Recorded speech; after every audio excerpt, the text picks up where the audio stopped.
السلام عليكم ورحمة الله تعالى وبركاته. معكم قناة كمال الجزائرية. أخواتي الفضليات، أهلا وسهلا بكم إن شاء الله. ما تنساوش تفعلوا الجرس، تشتركوا بالقناة باش القناة تكبر بكم إن شاء الله. راح نقدم لكم وصفات متنوعة، وصفات في المطبخ، وصفات وصفات مجربة أنا جربتها لزيادة الوزن. أيضا وصفات للسعال مثلا راح نحطها لكم اليوم، وصفات للزكام، وصفات إن شاء الله عديدة ومتعددة ومتنوعة راح تنال رضاكم. خواتاتي اليوم جبت لكم هذه الوصفة كيف تشوفوا هنايا. هذا سيدي هذا واش راح فيه. هذا مشروب راني دايرته سبيسيال للسعال.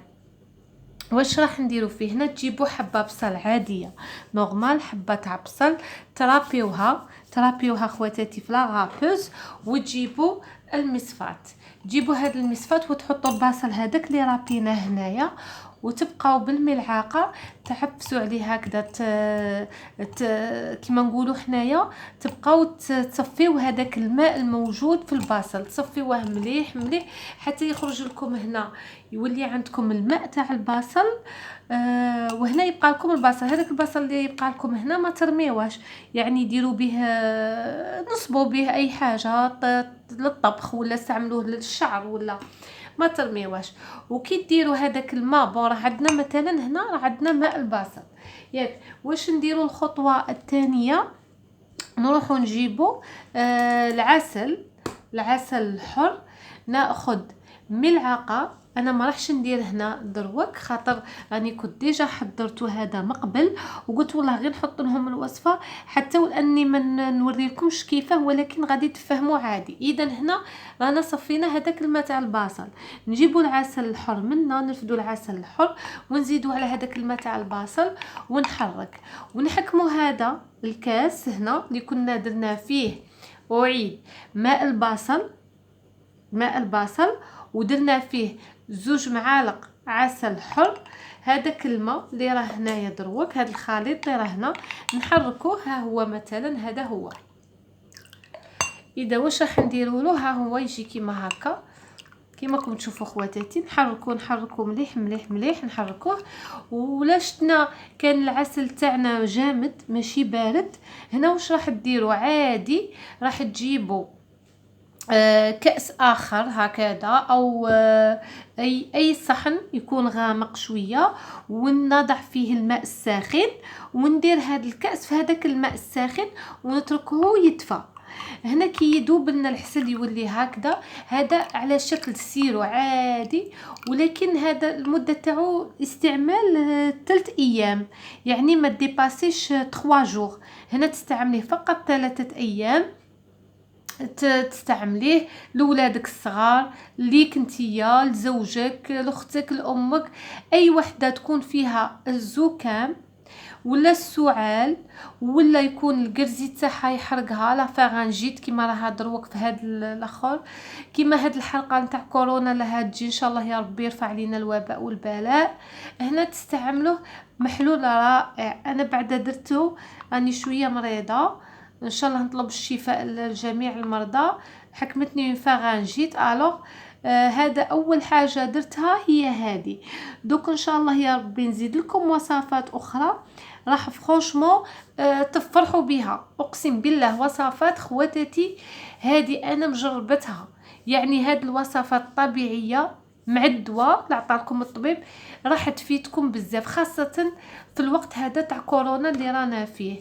احنا واش نديروا؟ نطلبوا ربي ان شاء الله يا ربي يرفع علينا هذا الوباء ويشافي كل المرضى. في اي مرض راه فيه كل واحد الله يشافيه ان شاء الله ويحقق له ما في خاطره.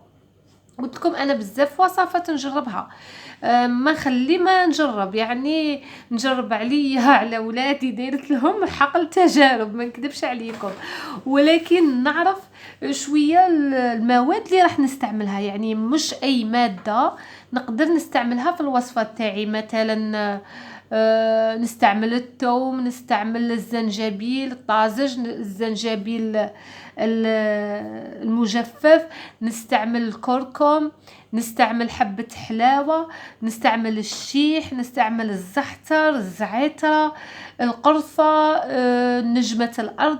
هادو كلهم أعشاب سبحان الله يا ربي، فيهم أسرار عجيبة للشفاء.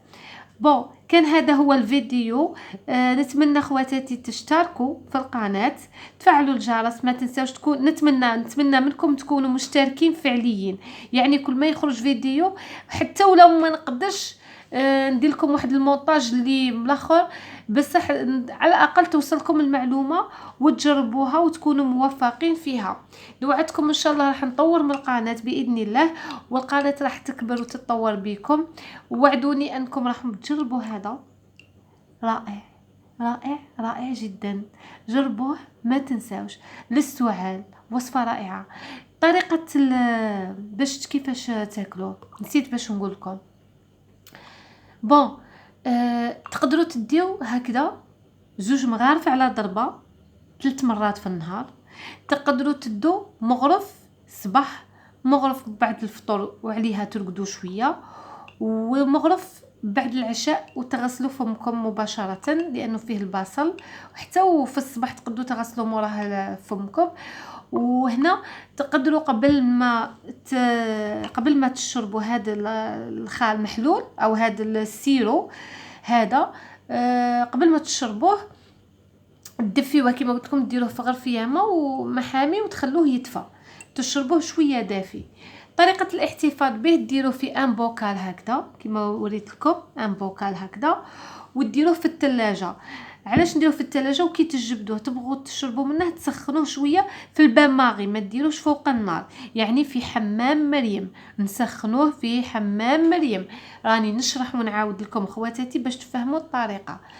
قلت لكم طريقه الاحتفاظ به لازم تكون في الثلاجه، لانه فيه البصل، والبصل يعتبر مضاد حيوي طبيعي، وباش ما يضيعلكمش وباش ما يخنسش وباش ما يمكن تكون عندكم حراره المطبخ يتفاعل معها، على هذه ديروه في الثلاجه افضل من انه يبقى في خارج الثلاجه.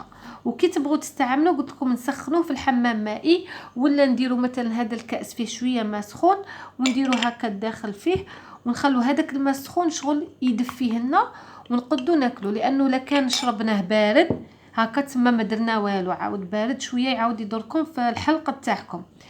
اذا هذه الوصفه لكل متتبعاتي ان شاء الله تجربوها وتعجبكم وتنال رضاكم واعجابكم. ما تنساوش اخواتي تفعلوا الجرس، تشتركوا بالقناه، وتخلوا لي كومونتير زوين، كومونتير شباب، كومونتير يحفزني. وكامل واش راكم باغيين نتمنى انكم تحطوا لي ان شاء الله في لي كومونتير، وانا راح نحط لكم الوصفات اللي تكونوا فريمون محتاجينها وباغيينها. سلامي الحار ليكم، نحبكم بزاف، نموت عليكم، نتمنى لكم ان شاء الله كل يوم تكونوا فرحانين وسعداء، وان شاء الله يا ربي مازال الخير قدام، ومازال فيديوهات قادمه ان شاء الله، وتكون مفاجآت كبيره. وان شاء الله الفيديوهات اللي راح تجي ما تكون الا منفعه ليكم وليا، وتكون صدقه جاريه ان شاء الله. تقبلوا تحيات كمال الجزائريه، ومرحبا بكم ومرحبا بيا عندكم، والسلام عليكم ورحمه الله تعالى وبركاته.